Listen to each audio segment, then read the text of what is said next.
Welcome to my YouTube channel let's study knowledge. আজি আমি আলোচনা কৰিম পাস্ট ইনডিফিনিট টেন্স বা সিম্পল পাস্ট টেন্সৰ বিষয়ে। মই আশা কৰোঁ তোমালোকে যদি এইটো ভিডিঅ' প্ৰথমৰ পৰা শেষলৈকে চোৱা তেন্তে পাস্ট ইনডিফিনিট টেন্সৰ কোনো সমস্যা বা প্ৰব্লেম থাকিব নোৱাৰে।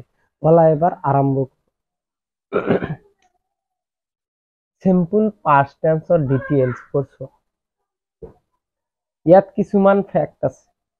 স্ট্ৰাকচাৰ হল subject plus verb two plus object plus extension. এইটো সেন্টেন্স এইটো বাক্যত যিমানবোৰ সেন্টেন্স আহিব তাত ভার্ব টু থাকিব, অর্থাৎ পাস্টত থাকিব, ভার্ব টু বা পাস্ট টেন্সত থাকিব। অতীত কালত কোনো এটা কার্য কৰা বা হোৱা বুজালে বা হোৱা বুজাবলৈ পাস্ট টেন্সত ব্যৱহাৰ কৰা হয়। যেনে I posted a letter, ইয়াত সাবজেক্ট প্লাস ভার্ব টু আহিছে। She came here last Monday, verb to, subject verb to plus object আহিছে। I dreamed a dream last night, ইয়াত dream দুইবাৰ আহিছে। এইটো dream হল noun আর এইটো dream হল verb, ইয়াত verb to আহিছে। dream, dreamt, dreamed। I dreamed a dream last night, মই ৰাতিত এটা সপন দেখিছো। She met me, তাই মোৰ লগত মিলিছিল yesterday, যোৱাকালি তো verb to হয়। I saw a tiger yesterday, এই সির পৰা show হৈছে verb to, subject plus verb to object extends। he came lately, এইটো verb to হয়।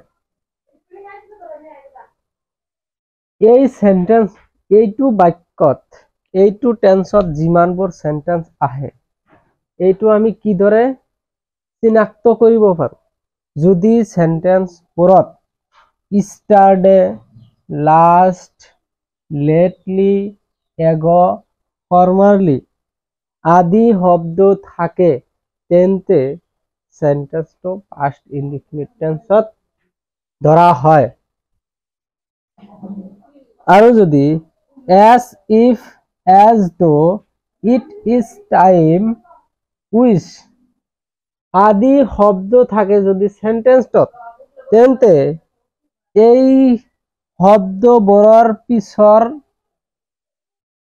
যিটো ভার্ব আহিব এইটো ভার্ব পাস্ট টেন্সত হ'ব। যেনে she speaks as if, at as if আহিছে, as if থকাৰ পিছত এইটো ভাৰ্বটো verb to অৰ্থাৎ পাস্টত আহিছে। এই টেন্সৰ আটাইতকৈ ইম্পৰ্টেন্ট এটা নিয়ম হল এইটো মনোযোগেৰে শুনিবা আৰু মনোযোগেৰে শুনি এইটো মনত ৰাখিবলৈ চেষ্টা কৰিবা।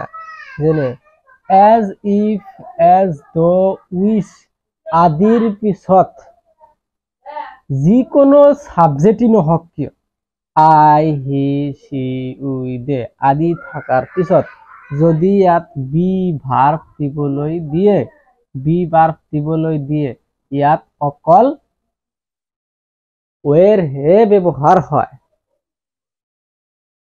নিয়ম হিচাপে সাবজেক্ট আয়ৰ পিছত was হে হ'ব লাগে, হিৰ পিছত was হে হ'ব লাগে, হিৰ পিছত was হে হ'ব লাগে, we আৰু their পিছত হে were হয়। কিন্তু এইটো নিয়মত যদি as if, as though আৰু wish থাকে এই কেইটা শব্দৰ পিছত যদি আমাক বি ভাৰ্ব দিবলৈ দিয়ে এইটো অটোমেটিকলি ওয়েৰ হে দিব লাগে। যেনে এই সেন্টেন্সটা দেখিব পাৰা, he behaves as though he were. ইয়াত ওয়াৰ হৈছে ওয়াৰ এ কিং।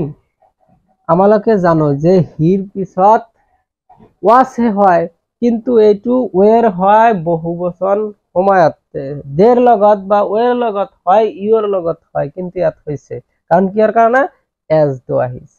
এজ দো অহাৰ কাৰণে ইয়াত ওয়ার হৈছে। It is time I went home. It is time থকা ইট ইজ টাইম যদি কোনো বাক্যত থাকে সেইটো শব্দৰ পিছত যিটো সেন্টেন্স আহে সেইটো সেন্টেন্স পাস্ট টেন্সত হয়।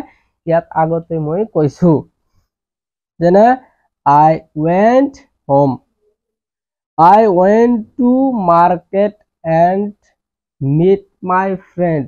আৰু যদি দুটা সেন্টেন্সৰ মাজত এটা এন থাকে তেন্তে এই এন থকা থাকিলে সেন্টেন্স দুটা পাস্ট ইনডিফিনিট টেন্সত লিখিব লাগে। ভালদৰে মনত ৰাখিবা। I wish I were a bird. ইয়াত ওয়াৰ আহিছে।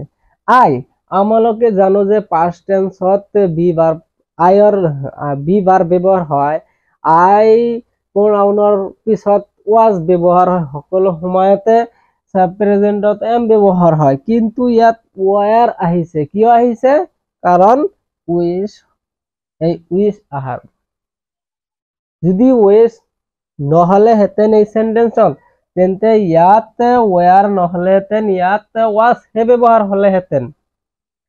মই আশা কৰো এই সেন্টেন্সটো তোমালোকে ভালদৰে বুজিবলৈ যত্ন কৰিছা, ভালদৰে বুজিছা।